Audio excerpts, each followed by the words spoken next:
Abiloy Kemaré est né en 1971 ou 1972 selon les sources.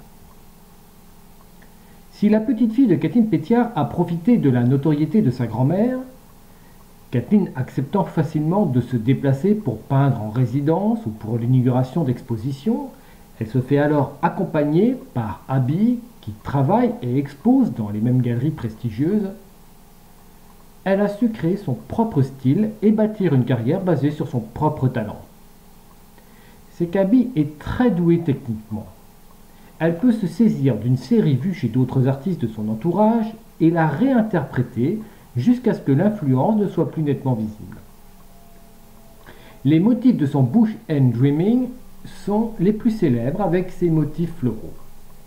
Le travail méticuleux du fond, peint avec une brindille, ou bien un pic à brochette, ainsi que la structure, le dessin qu'elle forme, peut faire penser à la série Mountain Devil Lizard de Kathleen, tout en ayant un côté personnel.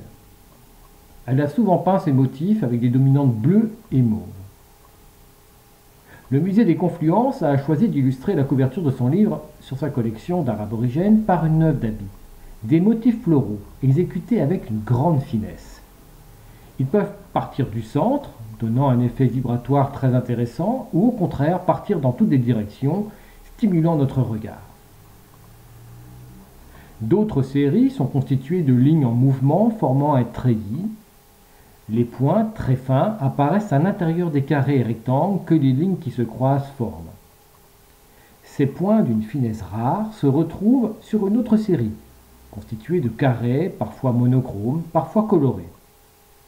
Au lieu d'être à l'extérieur de ces motifs géométriques, comme c'est le cas chez les autres artistes aborigènes, on pense notamment à Walala, Jabajari, ils sont placés à l'intérieur des carrés. Ces 4 séries forment le gros de la production d'Abby, mais elle est capable de produire des choses très différentes et souvent étonnantes.